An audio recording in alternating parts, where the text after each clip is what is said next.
go out there for a year, do my thing.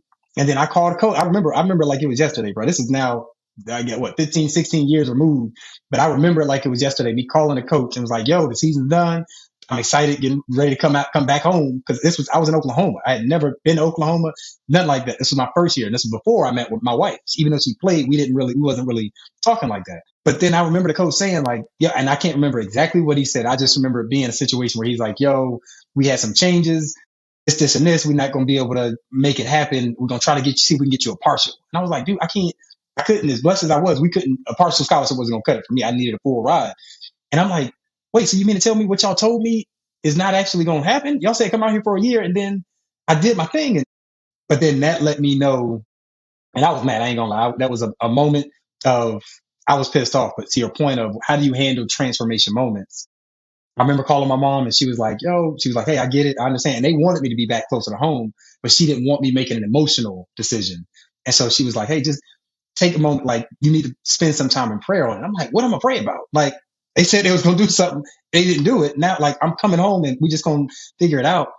But when I took a moment to pause, and I ain't gonna lie to you, I was in a town called Tonkawa, Oklahoma. It wasn't nothing but a Sonic and a Dollar Tree in the town. You had to drive 30 minutes to get to Walmart. Yo. So I had a lot of time to think. If I wasn't in the gym, I had a lot of alone time just to be by myself. But I realized, I was like, hold on. No, you made great decisions when it came to your work in basketball, but you didn't make the right decisions as it came to the whole person. I'm good cause I'm walking with the kid. Yeah. Jesus paid it all, I ain't gotta pay attention. Devil tryna talk, but he can't tell me anything. Head high, both hands up. I'm walking with the king. Walking with the king. Walking with the king. Yeah. Used to keep my head low, counting every bill laid, every pain so. Now I keep a warm Bible in the cane go. Highlight lines when the day go great. Oh, temptation on the corner like say less. Old friends in the whip yelling stay pressed. But I heard grace speak in the same stress. Turn my whole mess into fade rips. Got a cross on my chain, but it's deeper. Got a word in my heart, that's the healer. Devil in my DMs tryna scheme. I just leave them on red, then I read. Yeah. I'm good cause I'm walking with the king. Yeah. Jesus paid it all, I ain't gotta pay attention. So what's up with you, bro? How you feeling? I'm good, man. I'm good. We literally just got back about 40 minutes ago from the baseball field. The boys had a all-star game. They both made the all-star team, so that was kind of cool. So yeah, it was. We was out there for about 3.5 hours, though. I'm like, Lord, it was good though. Look at the brother with the superstars, man. Every time I turn around, them young brothers is killing the game. They doing something. Playing the violin, man. You got multifaceted kids, bro. Hey, man, it's about exposure. You know that. We got to expose them and try to make sure they know what the options are. We're going to talk about that. We got to talk about that. You know what I'm saying? Because that, in fact, that's a whole podcast right there. Exposure. It's all good. How you living though? How you feeling, man? Good, man. I'm better. Let me say better, brother. Let me say better. You know, that podcast you sent me the other day was it was key, bro. I promise it was key, man. It was real good, man. It was definitely challenging, but you know, it was on time, man. It was on time. But I tell you what, man, I'm sore. I ain't gonna front. I'm sore. Oh, from that. Hey, look, I'm gonna be smart. And I'm gonna hold off until I'm fully okay. I ain't gonna front. Look, man. Yeah. Not like, I remember playing ball before, and I would come home and I would be sore. Like everything would be sore on me, and my wife would make fun of me because I'm getting out of bed and I'm kind of like, bro. It was double time that day, bro. I promise you, man. Oh, my ankles, bro. It was like bad. I thought I was gonna have to go to the hospital for a second. I'm like, hold up. Oh, okay. I told you to calm down. He was like, "No, I'm good. I just gotta keep working the rust up." I'm like, "Bruh, it ain't no need. We ain't got to prove nothing." So, but no, it was good to see you out there, though, man. I was glad to see you out there again. Nah, the hooping was good, man. The hooping felt good, man. It felt good to get out there again and the guy that I was on, he was like out of shape too. I felt it. So I'm like, okay, I could hang with this guy. Like he wasn't running up and down in court every single time. So I'm like, okay, I can hang with him. All right. Yeah, got a couple of buckets, you know what I'm saying? That was a good matchup for the first day back after 8 months. So. Right. But I'm definitely changing my profession, bro. It's a wrap. I'm done with the, just all of the expectation around it, bro. I'm telling you, man. I used to like, I can't wait to get on the court. You know what I'm saying, like, I still dig the game, but I just know that this, it's a different season now, brother. The body is saying, hey, bro, it's a different season. You got. I understand it, man. I understand it. Yes, sir. Yes, sir. So look, man, I want to get straight into this joint, man. So this is gonna be, first off, I sent you some details, but I'm gonna ask you a couple questions, brother. First off, this is the 150 podcast. For everybody who's joining, thank y'all for joining. Y'all know what we do. We go past the surface. We don't stick on the surface. We like to go deep. We like to challenge, and we like to discover things that are beyond just the surface. So that's what we're gonna do this time around. So my brother, I want to start off by asking you a couple of questions. First off, I want the audience to get to know you a little bit more. And first off, this is my accountability partner. So, this is the brother that's texting me and emailing me and hollering at me sometimes. He's been chill lately. I ain't gonna front. He's been kind of chill lately, but I've been struggling through some stuff, and he's recognized it. So he's been giving me a little bit of grace. Praise God. Oh, that's it. That's what we want to call it. That's what we gonna call it. We gonna call it that for now. I'll take it. But yeah, bro, I want to get into some things with you, bro, because one of the reasons why, and I know we talked about this before, but I want to talk about this. Man, my eyes, good. I want to talk about it on the podcast. It is one of the reasons why, I linked you in, as one of the, my accountability partners. First off, I think you're a solid brother. I think you together, you're on point. I'm saying, you're an example for, the young brothers, but you just an example as a brother that's just solid. Right. So I want to ask you a couple of questions, man, and see if we can get to the topic of conversation today, which is transformation, man. Transformation. So I got some challenging questions that I want to ask, and I want to just chop it up with you. But first off, let's dive into some things with you, bro. So tell me about yourself, man. Your age, I'm saying, where you originally from. I know you played some D1 or D2 basketball or something like that. So, tell me about yourself, my brother. Tell the audience about yourself. Hey, all good, man. Well, first, appreciate you having me on here. It's, obviously, I've been watching it and just appreciate your journey and just excited to see the journey that you're on, man. So definitely a pleasure to be here. Yep, I'm Jeremy. I am 34 years old. I am a man of faith, a husband, and a father. Been married to my beautiful wife for going on 12 years this year. We got 2 boys that are 6 and 8. Which we were talking about, and they keep us busy constantly. But yeah, man, I am originally from Jacksonville, Florida, born in Jacksonville, Florida, raised in the Atlanta, Georgia area. And I have an older brother. My parents been married 39 years today, actually. So it's been I was blessed with the childhood that I had, and they, especially my parents, taught me the importance of faith, the importance of work, and the importance of just having a level of discipline. And I think that helped. I know that helped shape who I am today, man. And I went and played junior college for 2 years, basketball on a full ride scholarship. That's where I met my wife, out in Oklahoma. And then I went on to play a D2 school called Lynn University down in Boca Raton, Florida, for 2 years. And then man, I've been in corporate America now for going on 15 years, and been blessed and fortunate to move around in a variety of ways. And I'm just, one thing I've been proud of, or a huge thing I've been proud of for the majority of my adult life, is I've been a youth small group leader in every church that we've been in. Me and my wife, we got married in Atlanta, had both of our boys in Atlanta, but then we moved after about 7-8 years. We moved out to Colorado, spent 2 years out there, just south of Denver. And then we've been here in the Philly area for about 3 years now. So been a blessing, the journey, but giving, serving, and showing our kids what servanthood looks like has been an important thing that we really like to focus on as well. So that's a little snapshot about me. That's fine, bro. That's fine. So you moved around based off of what, your job, right? Like your profession, right?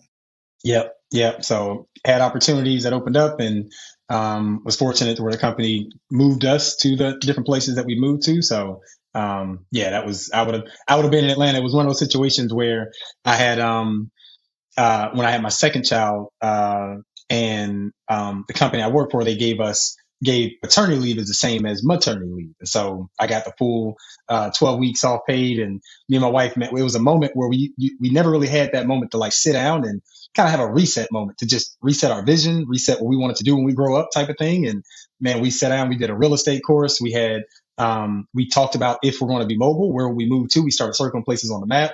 But I'm gonna be honest with you, I never thought I was actually going to have to move. My family was in Atlanta and all of that stuff, and but God opened doors, and it was that Colorado move was one of the best things that could have happened to us, man. And so yeah, we went out there for work, and then work brought us here to the Philadelphia area too. So No, that's fire, bro. That's fire. So let me ask you this question, bro. Like, so moving based off of your job, I mean, I've done that a few times and it's been challenging, right? Like you just mentioned that you and your wife sat down and y'all kind of, went through a process together. Like, was that challenging? Number one. And if it was, then why? Like, why was it challenging? it actually wasn't challenging, man. I'll be honest with you, and I think it was because it was a level of intentionality that I was having. And so I'm always big on, and my dad helped teach me this, is always be big on finding people to pour into you because you don't know everything. And so I've had mentors, professional mentors and life mentors, the majority of my adult life. And so I've been in corporate America when I started off, and I started through a leadership development program when I first started from college.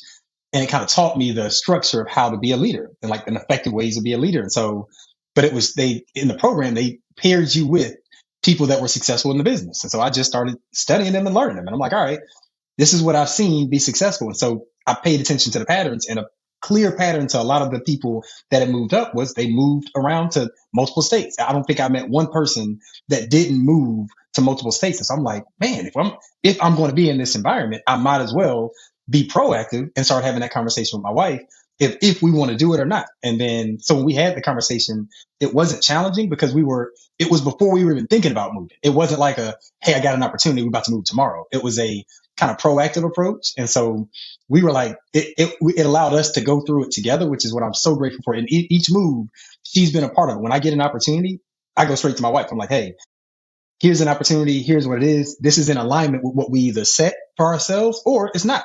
So sometimes I don't even bring it to her because I'm like, when we had that conversation, it wasn't just about, are we going to move? It was, what do we want our family to be in this next season? And so we kind of planned out almost our next 10 to 15 years of things that we wanted to get to, but we didn't know how we were going to get there. It was more of like kind of setting some things in the ground. So I'll be honest, it wasn't challenging. What was challenging was like when the opportunity came, it was like, wait, oh, this is real. Like, are we really going to do what we said we was going to do? And that's where both of our obedience to a guy was like, well, we wrote it down. It's like when they say, write the vision, make it plain. It was like, oh, we wrote it down. Now this opportunity came out. Let's just see what happens. And then we said yes to doing a visit. We said yes to seeing things. And so the rest was kind of history. It's powerful. It's powerful, in fact.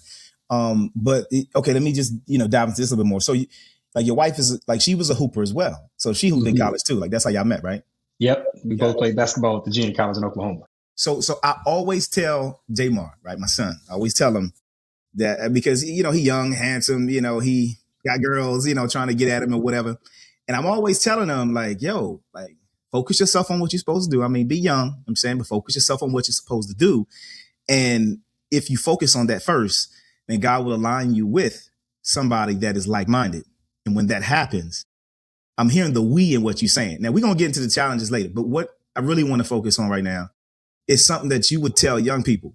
If you had an opportunity to talk to a group of teenagers that are not churched, that are not, solid like you are, that didn't have the solid upbringing, that didn't have the discipline that you have in the whole nine, what are some of the key things that you would talk to them about? I'm talking kids that's struggling with trying to figure out their identity, maybe broken homes, kids who don't have their dad around, maybe kids who, don't understand the value of hard work. Like, what would you say to them in reference to how they need to transition into, adulthood? Man, your environment is what you make it. And I think the thing that when I say that, I mean, is sometimes we can't change the environment we grow up in or we're around daily in terms of the physical place. but you can choose the people you choose to associate with in that environment. Yeah. And I think that's the biggest thing for me, honestly, is, my mom used to say it all the time. It's like, hey, watch the company you keep. Who you hang around is who you're going to be. And I was like, I thought it was just like, oh, you don't want me hanging around the cool people. I want to hang out with my friends. She's like, no, she would pick up on things that I didn't pick up on. And if I now looking back, it makes so much sense for me of like, man, my friend, who I'm choosing to spend my time with, if that's a physical person or if that's a person online, that is going to determine how I choose to see life or how I choose to operate on a daily basis. And I think that's the piece that regardless of anything that you may have gone through or going through, you can still be intentional about the people you associate with. And that could be good people or that could be bad people. I mean, who's good or bad is a different discussion, but I think it's more around, what's healthy for you versus what's not. And I think the piece that I try to do when I work with, obviously me and you connected and obviously with other folks that we connected with either from the church or otherwise, is try to create those moments of exposure. Cause sometimes real kids, they really don't know that it's another group of people that they could be hanging around. And it's like, once you get exposed to another audience or another environment, that's when you start realizing like, man, I actually am attracted to this stuff. So for me, it typically starts with who you are choosing to spend your time with. And if you don't know who you should be spending your time with, start being intentional to kind of reach out to people that because we all got at least that one teacher, that one mentor, that one uncle or family member that you like, all right, they done tried to help me get on the straight and narrow before. And I chose not to listen. But I encourage like, hey, just go back to that one person that you at least know can help you find the community. Because once you start there, then all the habits that I built would not have been built if I didn't have the right people around me. Because I would have just been thinking I had all the answers in my head, or I would have been choosing to respond to the people that weren't necessarily going in the direction that I was going. So are you saying that the majority of the people around you had your best interest in mind? Or oh no, or was there a mix and you just chose to go with those people who had your best interest in mind? Yeah, I chose to go with the ones that had my best interest in mind. I think my family had they wanted what was best for me and all of those things. But my friend group was not, especially in high school. Like my friend group wasn't like the poster child, all of them at least. Some of them was cool, and we was hoopers. So you know how it goes. You hooping with everybody that's a hooper ain't necessarily doing everything that you want right. But then also once I started realizing that I was starting to separate myself, at least athletically, and I started seeing like, oh, they not really wanting to go to the gym. That's when the isolation for me, and I became more of I don't know if it's isolationist in a sense of like, I'm just going to go and do my own thing. And it's part of what even the vision I felt like God kind of put in my heart later on. But like, I really, like my friends, they would go to parties and all that stuff. I'll be at a party wishing I was at the gym. Like I'd be like sitting there like, man, if the gym was open right now, cause I didn't drink or smoke or nothing like that when I was in school. Cause that just wasn't attractive to me. But like, I always wanted to just be in the gym. Like that was just a thing. But that was, and again, I know that's a part of my parents and all of those things. But I also know is my parents also exposed me to youth services. So that's why I'm so big on going to small group and stuff now, is because even though I was hanging out with the athletes and I used to hate they would call us like jocks and stuff. And I was like, man, I don't want to be associated with as a typical jock or the typical athlete that just cares about himself and all about me or whatever. I was like, man, I want to be something different. And so my mom and them, especially my mom, she got me very active on giving back to kids. And so I was doing the VBS dances and all that type of stuff. And it was just fun. But then it's in the level of accountability in high school. I got elementary age kids. It's like, yo, he teaching us how to dance at church and telling us to live right. I can't be going out here acting crazy. And if they see me like, what happened, Jimmy? I thought we was. And so that was a level of accountability for me. And honestly, that then continued on, which is why I started on it. And I used to tell my middle school and high school kids, especially when I was in Atlanta, I'm like, yo, y'all are helping to hold me accountable. Y'all think I'm actually here to teach y'all. It's actually an accountability for me is I can't be out here living any kind of way if I know I'm going to come back in church and try to tell y'all how to live y'all life right. And so, yeah, it was a choice, but also it was just because my focus was a little different, I guess, earlier on. So, bro, you sound like the quintessential on point young brother. That's what I'm saying. And yo, that's fine. I love to hear like every time we have a conversation and we go deep. I love to get your frame of thinking, as well. Listen to some of the things that you've been through. I mean, that's why I love when you be up on J-Mark. You know what I mean? Like we get to the court and, you know what I'm saying, he be going at it. I love that. You know what I'm saying? I love that mindset because I want him to have that mindset as well. Generally, you know, in any type of like interview or anything like that, when you're interviewing somebody, especially when you're trying to pull out something that's positive or encouraging, you leave that type of or these type of questions to the end. You know, you kind of push that to the end. Like the reason why I wanted to push it into the beginning is because, you know, we have a relationship and I know you, bro. Like I know how you operate. I'm saying like that's one of the reasons why, again, I chose just my accountability partner. I'm saying because when you have somebody that you see is solid, I'm saying like, and let me say this for the audience, because the next frame of questions is really going to go into the depth of the conversation that I really want to have tonight. Solid doesn't mean perfect. Solid does not mean perfect because I mean, there's there could be a misconception developed around this whole thought of being on point. And, you know, when it comes down to, you know, yes, you know, there is a simple equation to, you know, getting good results in your life. We know that. It's just, okay, you have a good decision that you should make to get a good result. You make that good decision and you get the good result. That's simple. That's not hard. Now, when it comes down to, though, you making the right decisions and your life still being really challenging in certain areas, sometimes for people who are making those good decisions, it can become even more challenging when they face those like, oh, wait, I'm doing everything right. I mean, I can't even tell you how many times. And now my history is totally different. You know that. I had a tough upbringing. It was a lot of stuff that I went through, a lot of stuff that I saw. And so when I'm talking to young people now, of course, I can tell the horror stories about the stuff that I've seen in the whole nine. But when they do start making those good decisions based off of whatever inspiration they're receiving, there's still this element of, let me call it, it's an innocent immaturity, naivete, if you want to say, where it's like, okay, I'm making the right decisions, but it's still tough. It's still hard. Okay, I'm doing the things I'm supposed to do, and I'm getting the opposite result sometimes, right? So yes, I wanted to get that out of the way. Like making good decisions is what life should be, right? If we're gonna talk to somebody young, we're never gonna tell them to make the wrong decision. We talk to somebody old. If I'm talking to, because I talk to older brothers too, and I'm always make the right decision. But life gets complex, bro. And so, and one of the things about my podcast that you know, and you know, anybody that's listening, y'all know as well, is I'm going to challenge things. I want to challenge things. The end goal is definitely breakthrough and encouragement, inspiration, and all those things. But the thing that I focus on a lot of times is the rub, the wrestling, the things that you deal with in the dark when nobody else is around, when nobody else sees, when everything okay, you put everything in alignment. You made all the right moves and you did all the right things, but then some real deep soul challenges start happening. Right? Where, you know, you might have some issues that are weaknesses to you that are real weak that you know about, that don't nobody else know about. Nobody, only you.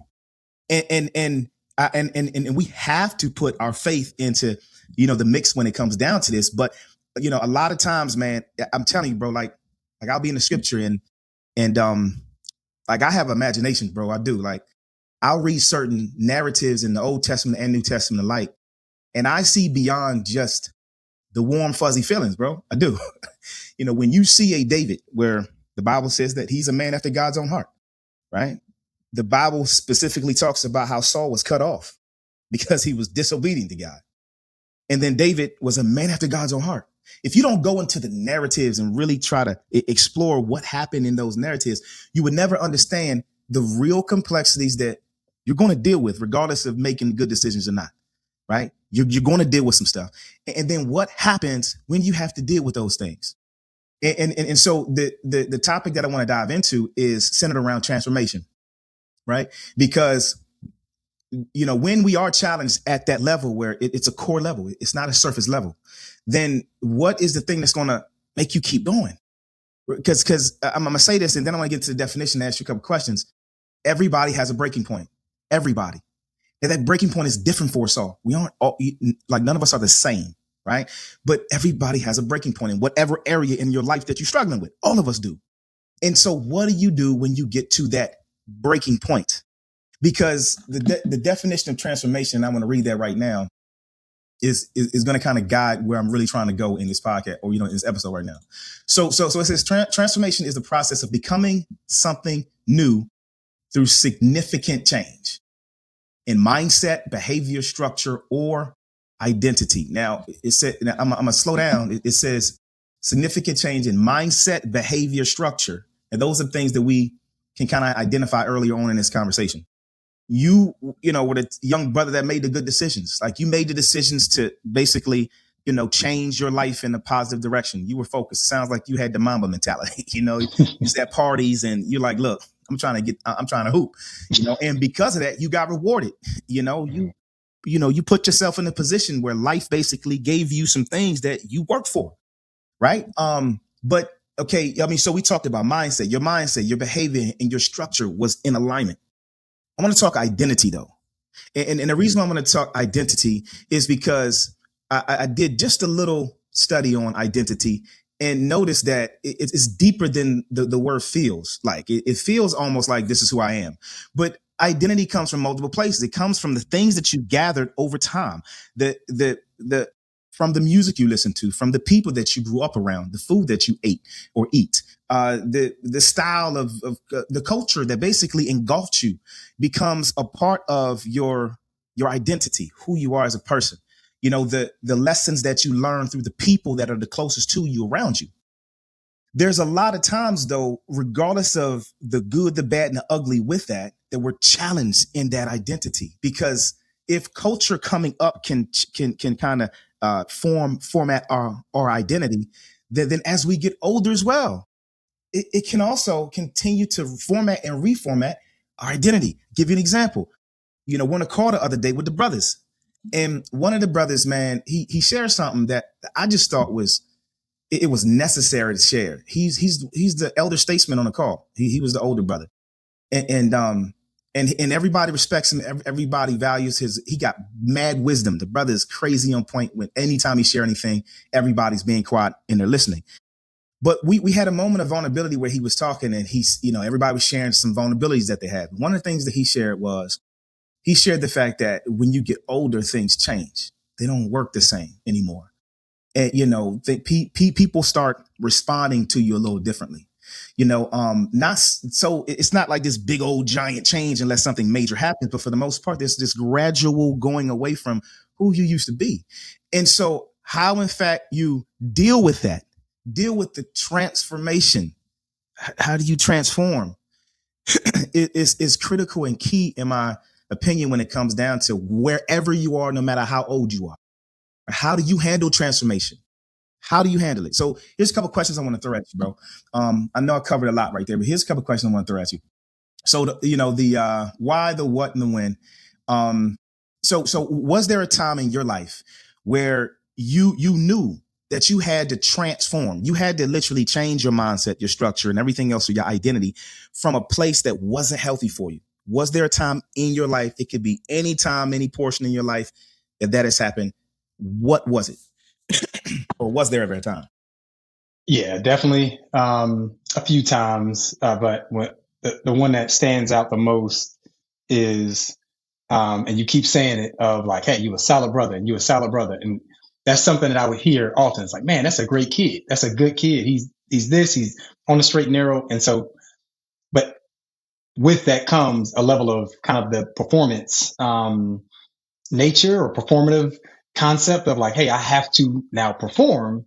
And if I don't perform, I can't let anybody see that I'm not performing. And so the reason that, and I'll be honest with you, right? You don't see me hoop.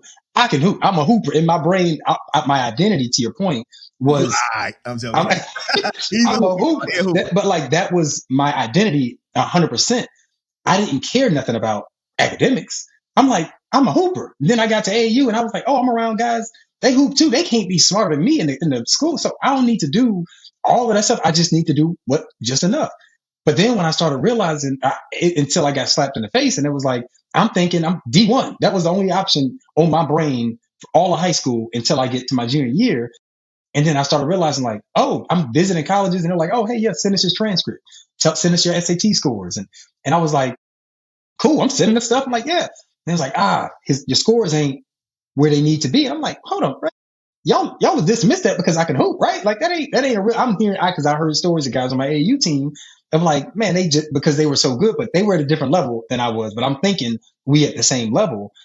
But long story short is the reason I ended up going to JUCO was because I went to a school, university, and they were like, "Hey, go to." I didn't know what JUCO was. To be 100% honest with you, I was like, I was all I knew was North Carolina, Duke, Wake Forest. All I knew was ACC and FCC. Those were the schools that I'm thinking about because I'm in the South. And then they was like, "Yo," I went to Mercer, and they were like, "That's a Division I NCAA school," and they were like, "Yo, go to junior college for a year. You need to get stronger and just kind of do some stuff because your grades aren't where they need to be, and then that'll help you out as well." And I was like, "Okay, cool. Go there for a year, then we'll bring you here." And I'm like, "Bet." Go out there for a year, do my thing. And then I called a coach. I remember like it was yesterday, bro. This is now, I get what, 15, 16 years removed.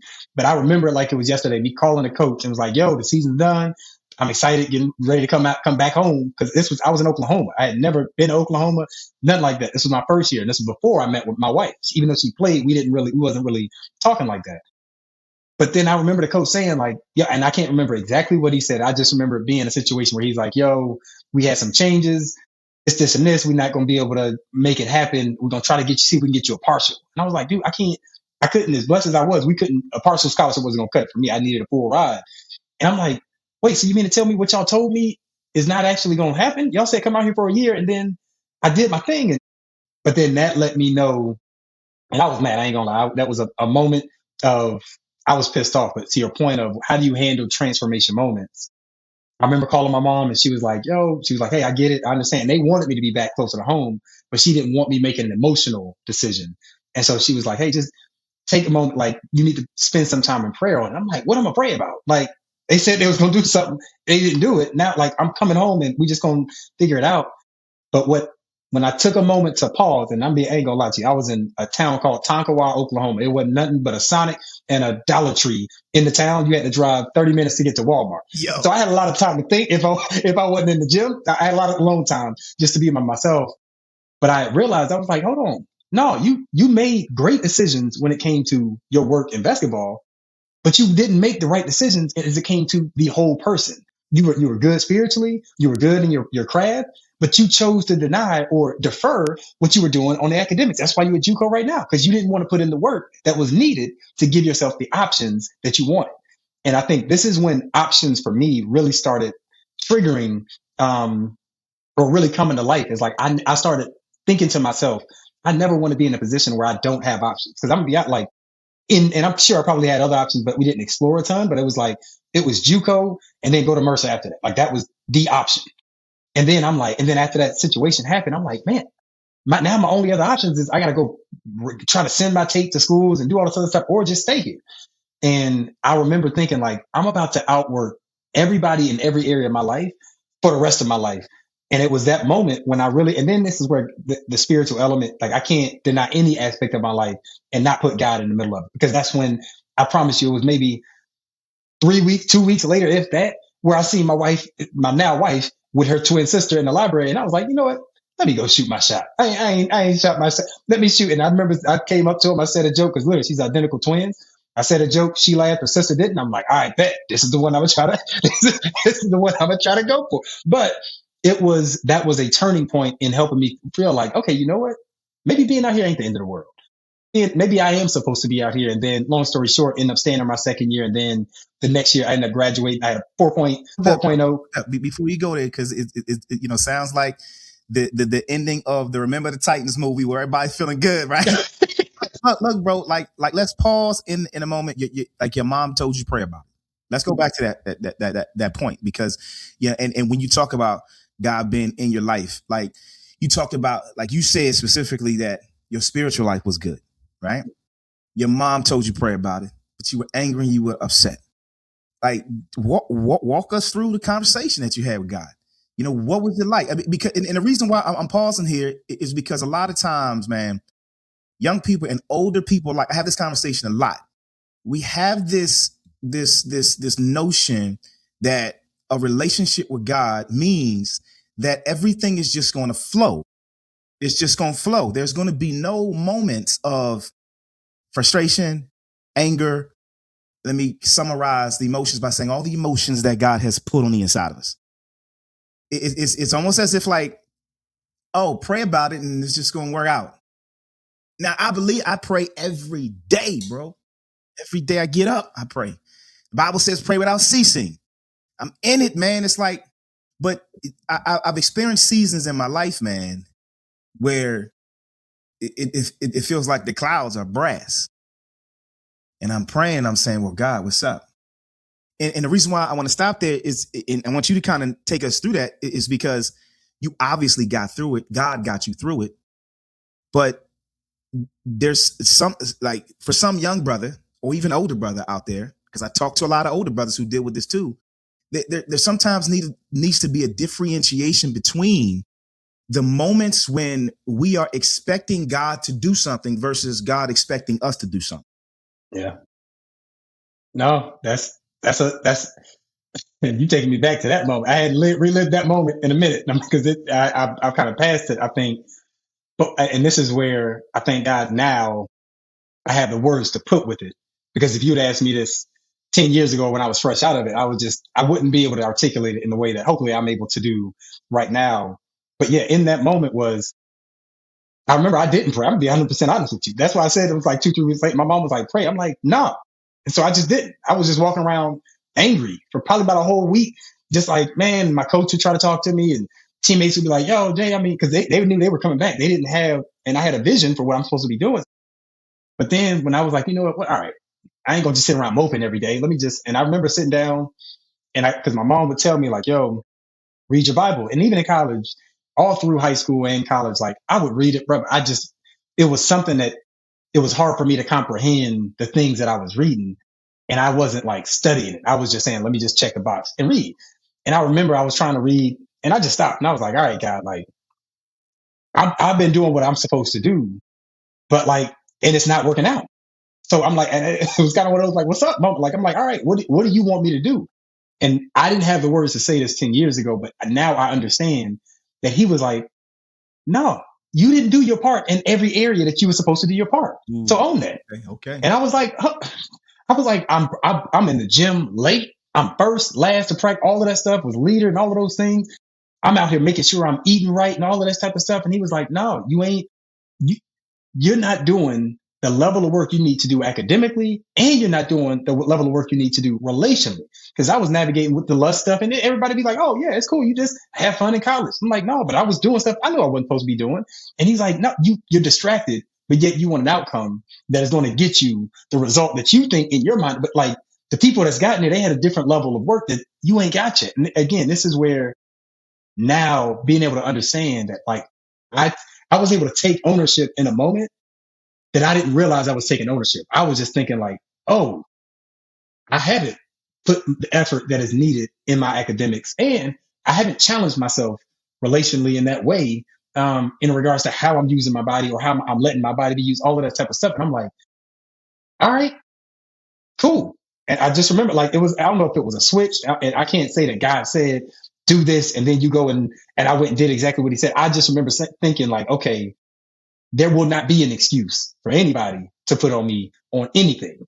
And so then that's when I just started again, and it's some good stuff can lead to, bad habits in a sense, like doing the right thing for the wrong reason in a sense. But like I was doing some stuff. You got to stop there, bro. You got to, no, I'm sorry, bro. Because that's a bar right there. Doing what?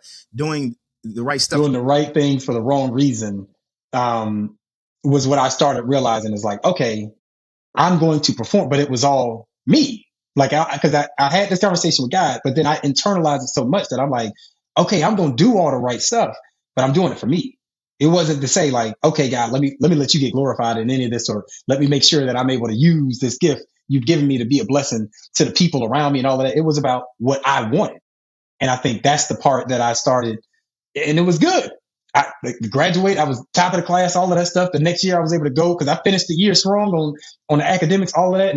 And at JUCO, we had these dorms where you can get, if whoever had the highest GPA on the team, you get the big room because everybody else had the small, the dorm room. Then I was like, man, I had the highest GPA. They put me in the big room. I'm like, yeah, I'm doing my thing. And so, but that was, and again, I didn't know it then, but I was doing these things, which was right. I'm putting forth effort in class, putting forth work in the gym, all of that stuff, working out. But then it was all for Jeremy and not for him. And I think that's when, and that didn't happen until later when I started realizing like, okay, you did the right things. That next year had doors open up for me. That's where I was getting offers from all these different schools, but it was still only D2. My vision for myself was I'm a D1 athlete. Like I was saying that from the beginning. I'm going to go to the NBA, of course, like every kid kind of says when you're playing basketball. Then it was like, hey, you got all these options, but these options it was all NAIA, NCAA D2, and all of that. And I'm like, dang, not one D1? And I had to, it's humbling. I'm like, no, I didn't get a D1 offer, full ride scholarship. And so I had to accept that, but also I still owned my piece. After that moment, and this has continued on through my life, and that's why, as I know, me and you've connected even at this phase in my life, but like ownership, like it's certain things that I don't make excuses about. I don't care what I'm doing, what I messed up on, and all of that stuff. But like that moment taught me, if it didn't happen, it's your fault. Like it's nobody else's fault. It's you didn't do something that needed to get you to where you were trying to get. And so don't point the finger at nobody but you. And I just remember like that being a thing that I kept taking on, but it was so much internally that I didn't share a ton with a lot of people. And most people, you look at me and I'm like, man, Jeremy's great. Like he's doing well. He's doing these things. And then I got connected with my wife, all of that, or now wife, but we started talking and did long distance thing for a minute, all of that. But internally, I'm just like, man, I was trying to perform at a level for myself as opposed to realizing, which I found out as I became an adult and really started connecting with certain people. Oh, this is why I need to go through this journey. It ain't about me, but that's a separate portion of. No, that's good. But I mean, like the one thing that when you talk about performance is something that I think is major in transformation, because I'm going through a process. I've been through many processes. You know, we've had conversations about this. I mean, when I went to the military, it was shell shock for me coming out of the military. Was everybody looking at me like, oh my gosh, he looks different. He responds different to life. And there were certain things that I mean, and I want to talk about this. There were certain things that the environment that I was in couldn't understand about me. Not only, okay, let me say it like this. The environment that I left and I went into this transformation stage when I went to the military, when I came back into that same environment, it was like a square trying to go into a circle. It was like, I can't do this. And the environment was saying the same thing to me. I can't do this because like there was things that changed inside of me. I used the word exposure a little early. I was exposed to things that I had never been exposed to before. I met new people and it was just different concepts, and just the pushing of the mental capacity was the thing that made me think like, well, I know I can't stay like that because I grew up in the hood. So, and going back to the hood, it was like, no, this has to change. And it did change. And there was a moment for me, like you mentioned, where it was the start of you. It was for you. And let me say this, bro, because I believe this, man. I really do. I believe that God's grace, man, is something that we can't fully comprehend. We experience it and it's on our lives. And there's moments where we recognize the depth of it and it brings tears to our eyes. We just can't help but to cry and realize how good he is in comparison to what's happening around us. But bro, like I really believe that God's grace gives us time to, let me say, be immature or to not focus ourselves so much on the deeper things. Like you mentioned, I wasn't doing this for God. I was doing this for myself. And the reason why I'm saying it like that is because if in fact there is a young person out there that doesn't really fully have a relationship with God like we had, that may be in the process of trying to understand, what a relationship with God is, then it's good to aspire to it and work towards it. But just note that there will be seasons where you can be trying to figure it out. And in those seasons, like the best analogy I can use, bro, is like, I grew up around men that was just like, whatever. They were dogs. It was like woman after woman after woman. And so our thought was same thing. It's like, give this woman, give that woman. It wasn't this, we're going to settle down. My dad and mom were split up before I could walk. Right. So I never really saw that family dynamic where folk were tight and the relationship was sought after in a way that was on point. It wasn't modeled in front of me. And so one of the things that I told my boys and I still use this thought is be smart, man. If you ever get alone with a girl, a woman, be smart, please be smart. Don't make the dumb decision. Don't go out here and make a quick decision because you just want it. because you could end up putting yourself in a position and that person in a position, other people in a position. It's like that you will regret. You would look back on and say, man, I wish I wouldn't have did it. And so a lot of times, even if you don't have all the answers, especially when it comes down to a relationship with God, which is the foundation of both of us. We talking here, we both believers. It's our foundation. Learn how to practice making the right decisions. It's like you got your boy Steph Curry. The way in which he shoots is like he can close his eyes and shoot from anywhere in the court. He's like that guy. But if you look at this guy practice, it's a no wonder.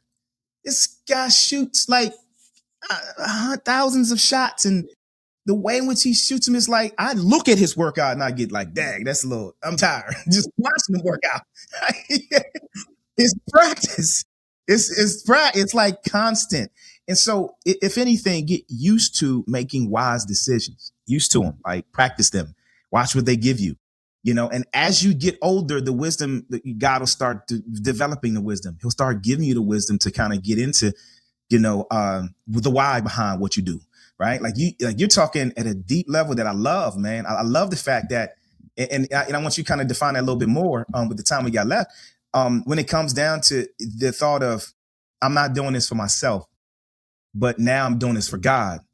Like, what does that mean? Because we know what it means. There's people that are churched who know what it means. What does it mean for somebody who don't know what that means?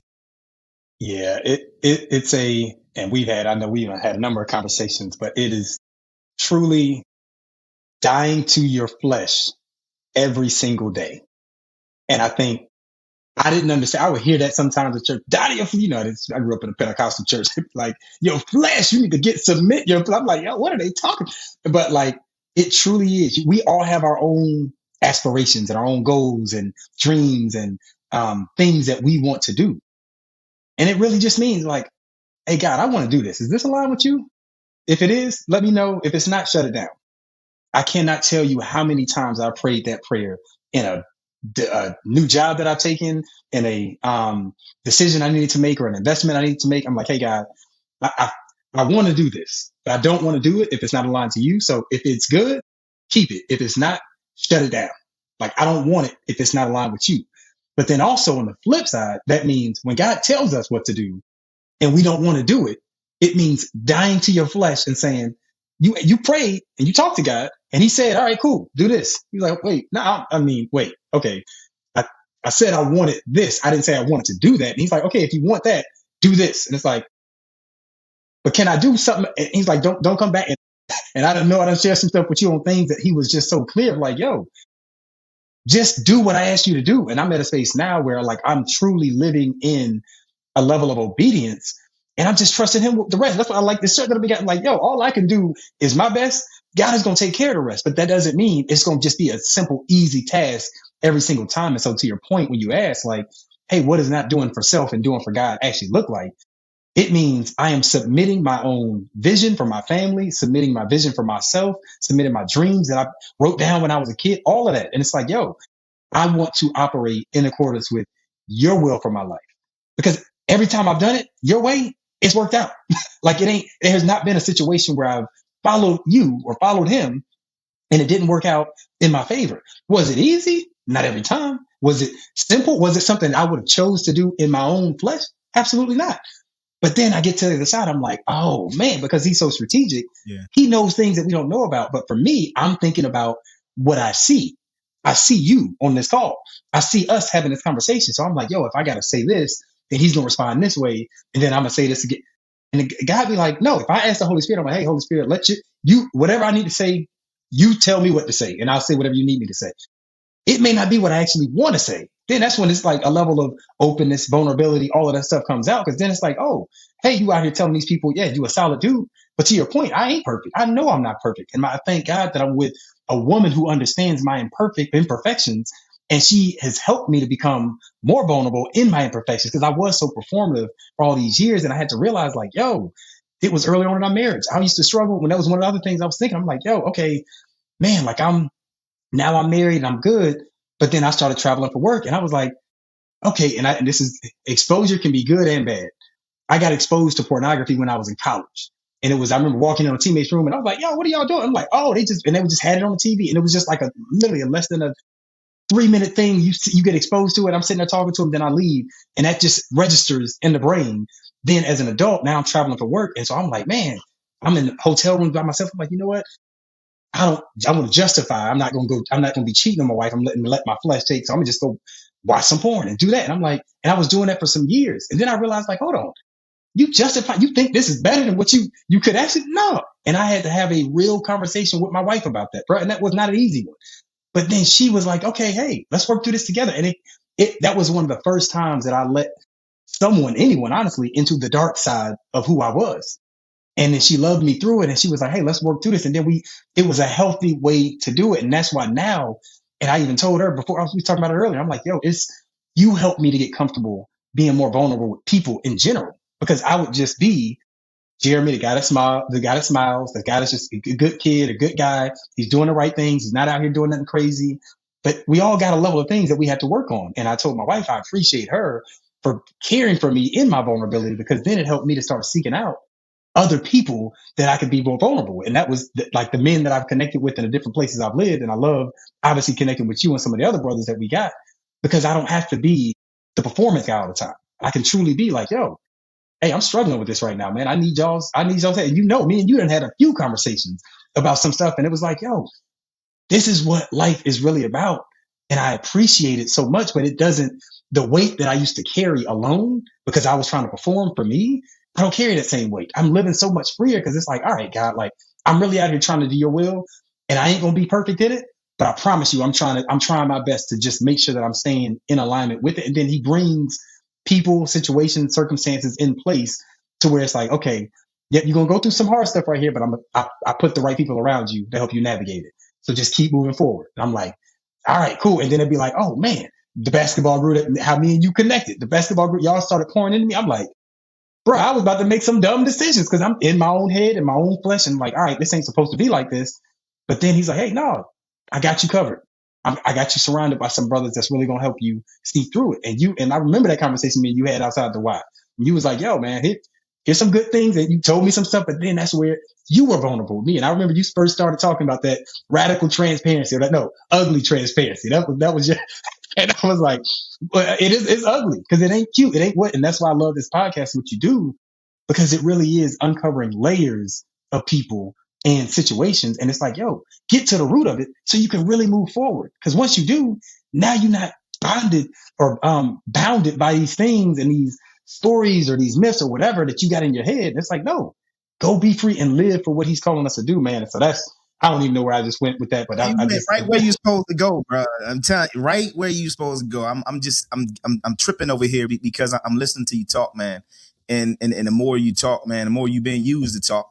The Lord's using you to talk, man. The more clarity comes into the conversation, bro. Because I know this. I'm 48, man, and even in my life, now you mentioned something the other day we were talking outside the gym. You said there's certain experiences that I've gone through. Yeah, I got some experiences on my back that when I share with people, they're like, "Yo, you went through that." Yeah, I made some crazy decisions. I've made some good decisions. I've lived I feel like sometimes I've lived like 10 lives, but going through what I've gone through, man, and being where I am now definitely is the grace of God. And one thing I can say for certain, bro, without any shadow of a doubt, I can say for certain is transformation, man, is a lifelong process.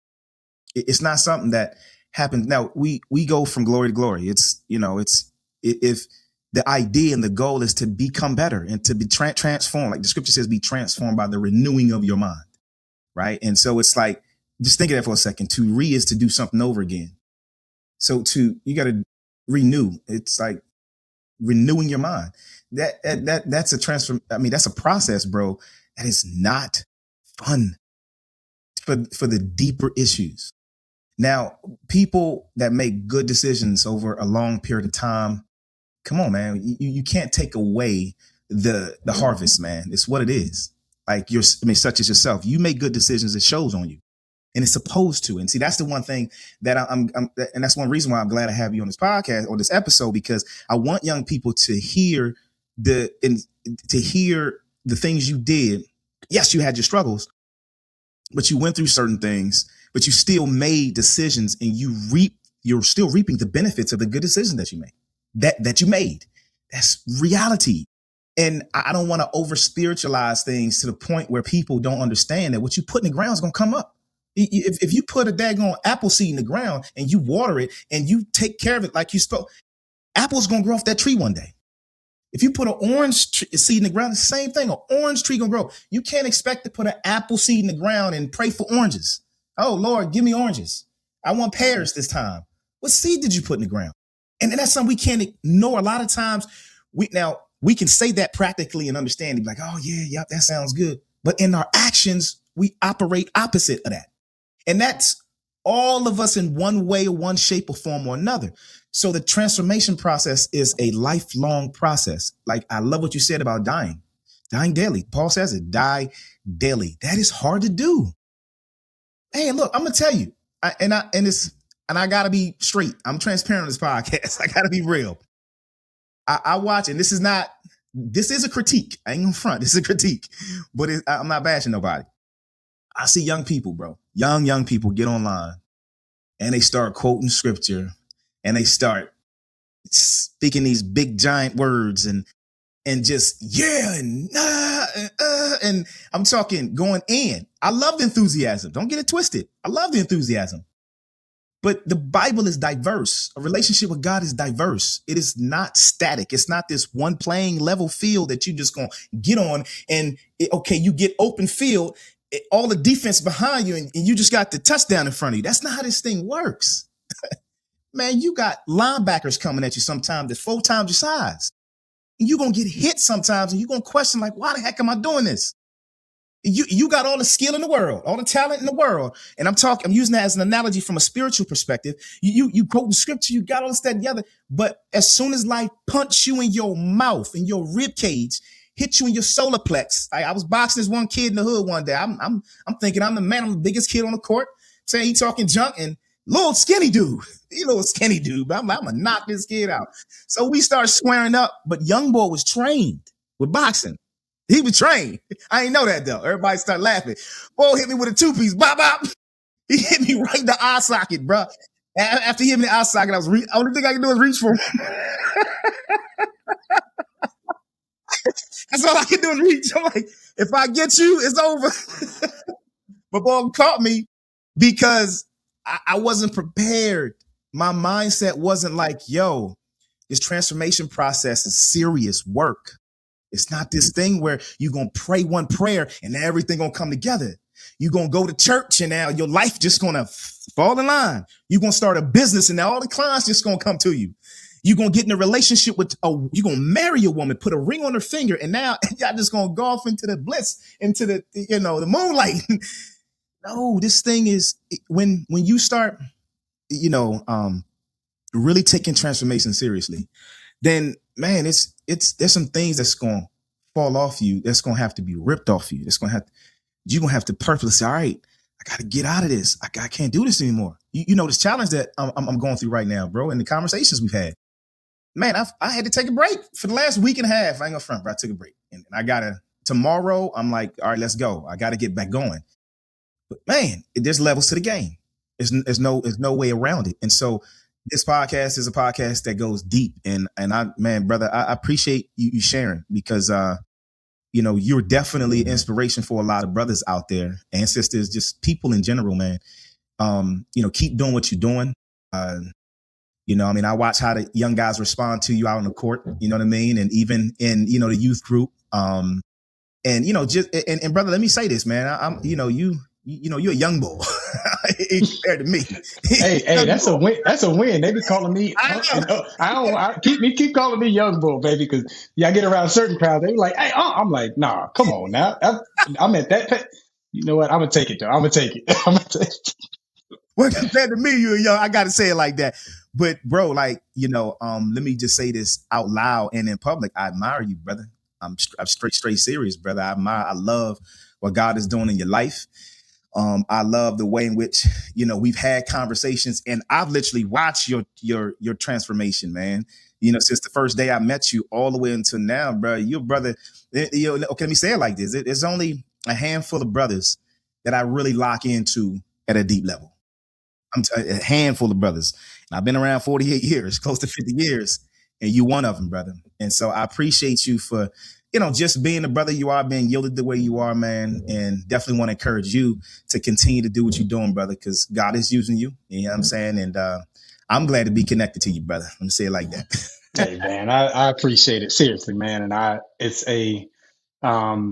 one of those things that I have to constantly check myself and make sure that, like, all right, because it's easy to slip back into my old habits and my old ways of, all right, yeah, I am a good dude. And then I get back into that performance thing again. It's like, no, as much as I'm grateful for it, my hope that anybody listening to any of this stuff, if you have anything that you've taken away, you're like, man, like, what does that dude do?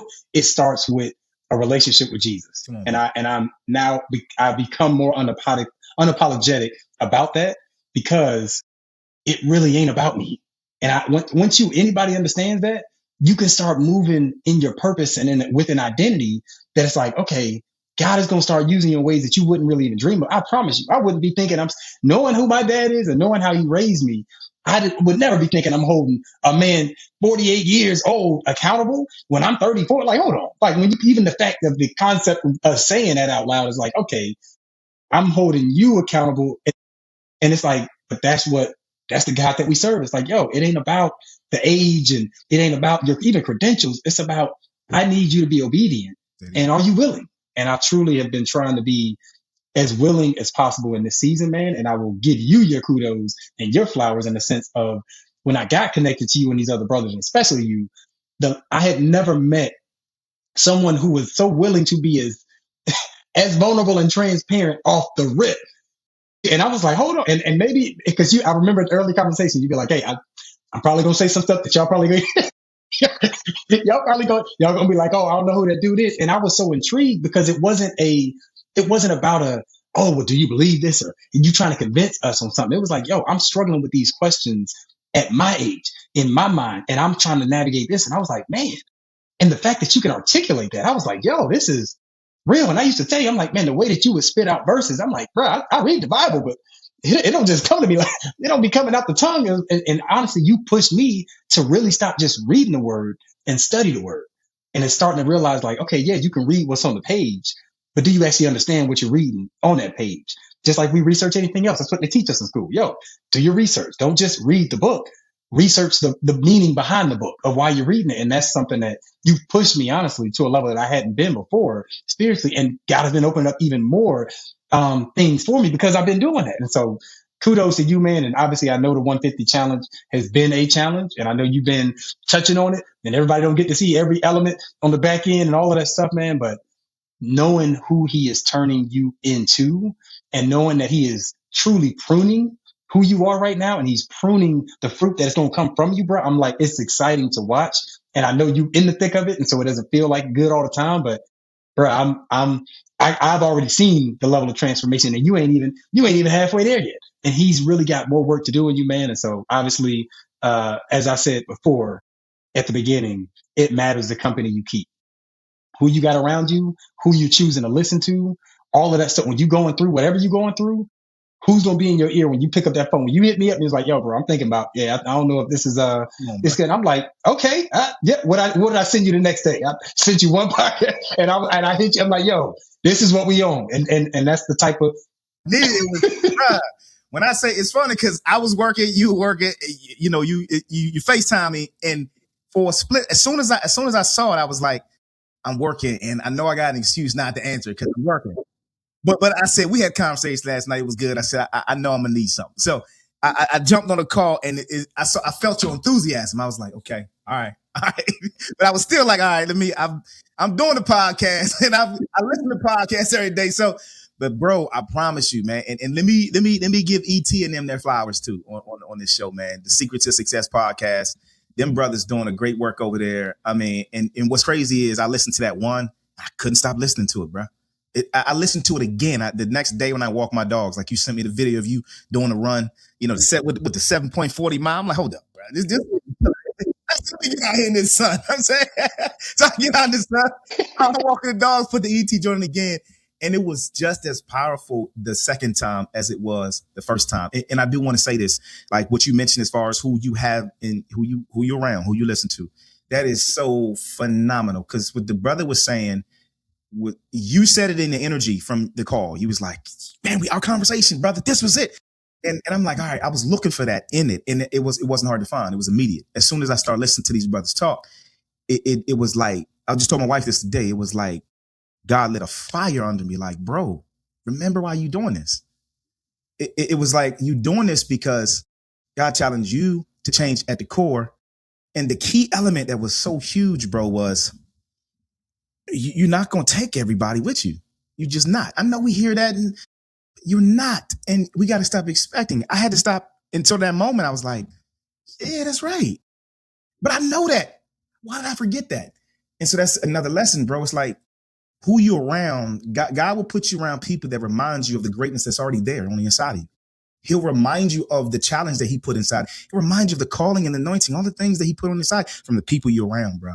So when I say, and the thing is, it's funny because you shared that with me, and then another brother called me the night after, and he had some issues, bro, that if I wouldn't have gone through that process, I wouldn't have been able to be in the right mind space, bro. I probably wouldn't have even answered the phone, but I answered the phone and the brother was encouraged. So man, look, I'm gonna shut up, bro, because we've been going for an hour and 10 minutes, bro. Let me say it like this for y'all, and then I'm gonna let I'm gonna give you the last words. All right, so the 150 challenge, 150 days. You basically take 3 pillars in your life and you do your best. You put your work in and to change and to transform. And there's a system behind it.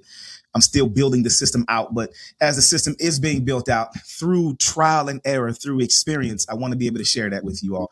By the way, Brother Jeremy, somebody did reach out to me. They want to do the challenge. So I'm going to talk to you about that later. Maybe, you can become a pivotal point, for, them as well, if you're interested. But yeah. I mean, 150 challenge, I will be sharing some details. And I've videoed just about the whole process, and it's grueling, but I videoed it and I want to share it with everybody at some point. I did hire a videographer. I'm going to hire a videographer. I already talked to him, so he can do it for me because it's too much work right now. Trying to do the challenge and at the same time. But yeah, hit me up if you want any more details. There will be a link in the bio for you to get some more information on this challenge. And I'm really excited about it, but more so focused trying to get this thing finished. And you're going to see the ugly transparency that the brother was talking about. A lot of ugly stuff. I'm saying, but necessary stuff as well. So 150 challenge. This is the 150 podcast. I'm your host, Coach Moon. I'm gonna give you the last word, my brother. What you got to say to the audience to close out?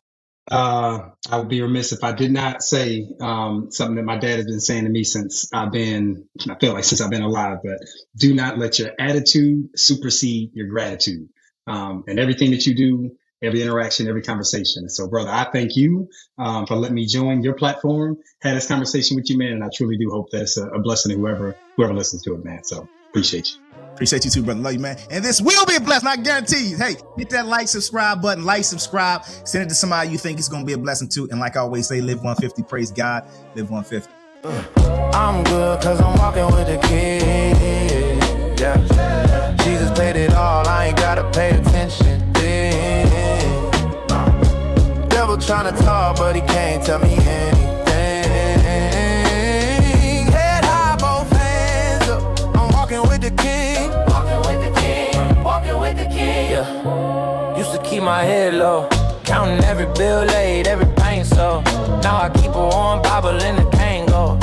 Highlight lines when the day go great. Oh, temptation on the corner like say less. Old friends in the whip yelling stay pressed. But I heard grace speak in the same. My whole mess in the fade rips. Got a cross on my chain, but it's deeper. Got a word in my heart, that's the healer. Devil in my DMs trying to scheme. I just leave them on red, then I read. Yeah. I'm good cause I'm walking with the King. Yeah. Walking with the King. Jesus paid it all, I ain't gotta pay attention. Devil trying to talk, but he can't tell me anything.